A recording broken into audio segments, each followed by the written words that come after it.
Join me as we explore possible solutions towards your healing and my healing from the fear of relationships, commitment to relationships, and also marriages. Number one, it all begins from the point of figuring it out. Sit down, ask yourself questions. Why am I this way? Why do I fidget this way when this kind of conversation comes up? Why do I feel this way when I'm around certain spaces? Figure out. You've got to figure out where your discomfort is coming from. Part of healthy growing is you have to get to a place in life where, and I'm finding myself in that space a lot in this season of my life, where I'm constantly asking myself, what aspects of my upbringing have made me the person that I am today? What aspects of my childhood have made me the way I am today, have contributed to the emotional decisions I'm making, and so on and so forth? Figure it out. What part of your childhood is responsible for this fear? Is it that you have experienced failed relationships before and now you find yourself in a space where it's becoming more and more difficult for you to relate with people? Is it because you come from a family that experienced strain in the relationship between your parents? Or have you seen your siblings who've gone before you struggle in their marriages, struggle in their unions, struggle in their institutions, and that's making you feel some way? And you know, the devil can really take advantage of that and begin to tell you this thing is generational. This thing is running from your family, and begin to paint you pictures of your great-grandfather, your great-grandmother, your grandfather, coming down right over to you. But today, when we figure out, that would lead us to the second point. And the second point is, once you figure out, once you understand where this is coming from, once you ask yourself difficult questions, once you go, I've gone home myself and I asked my mom, what kind of a child was I when I was growing up? And she said a lot of things to me that helped me understand why I behave the way I behave. I'm those kind of people that would wake up one morning and just uninstall WhatsApp, because I feel like everybody is just too much into my space, And as you're growing, you get to understand why you behave the way you behave. And when you realize part of that is some dysfunction you went through as a child, it leads you to the second point, which is seek healing from those experiences. Seek healing from the wounds of your past. So if you're there and you're coming from a place where you've been in relationships that didn't work and they left with a part of you, you committed to this particular individual, and then you saw their wedding on your friend's WhatsApp status, and voila, you are not the one they were marrying. And you realized all along, there's been more than just me. That once you find out that it's your past experiences that are responsible for this, you can seek healing. You can find that healing both, number one, from God through prayer, because He says He's the one who binds up the brokenhearted.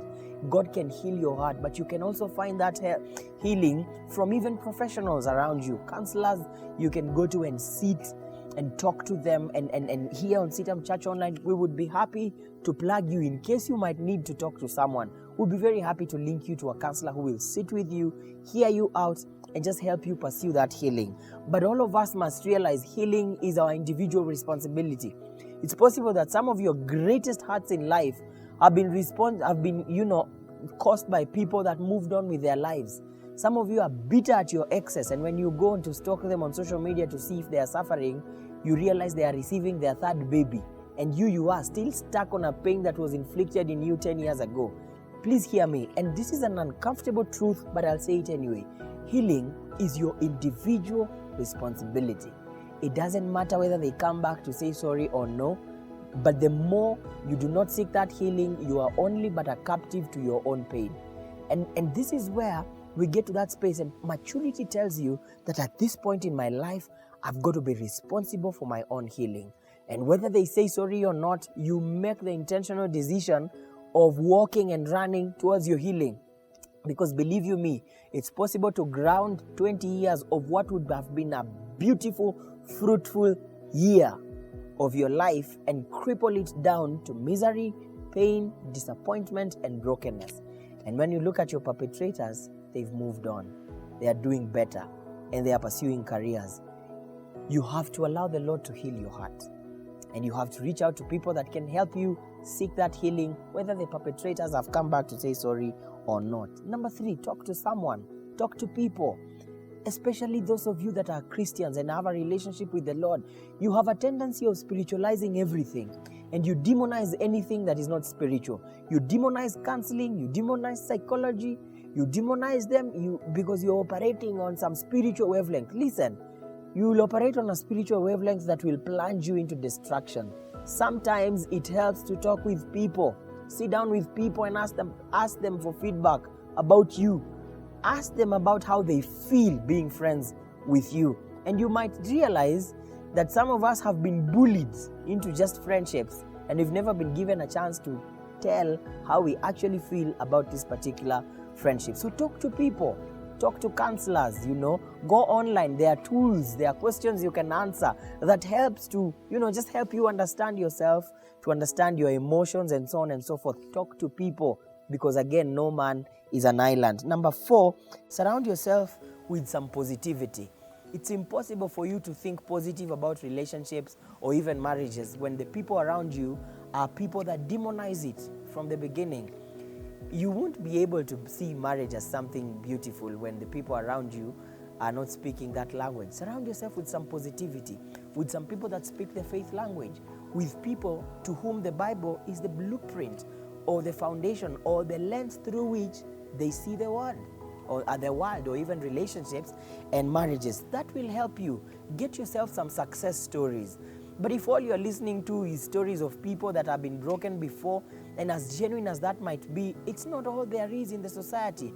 We also have a lot around us, many people that have been in it, that have been in long-lasting relationships, 30 years, 40, 50, 60, and so on and so forth. You can also hear from their wisdom so that you get to know that it also works because you're surrounding yourself with some positivity. Think about what you want with your life. Think about your ambitions, your goals, your desires. Think about what you want in a relationship. Don't just get into it void because everybody's getting into one. Think about it. Give it a thought. What do you want out of it? What are you bringing in it? And so on and so forth. And as we do these few things, I want to believe we will find ourselves in spaces that are encouraging us to pursue holistic growth, healing, and we will be in a better pedestal to relate with other people and to even commit to lasting relationships or even marriages. These are just but a few things we can do. Let us know in the comment section what has worked for you in case this has been an area of struggle for you. Let's know what has the experience been like for you. Suggest some things that people can do to overcome that fear. And thank you always for watching The Anchored Man. Share this video with your friends, your boyfriends, your fathers, and every other male figure in your life. And God bless you always for making time to be here with us.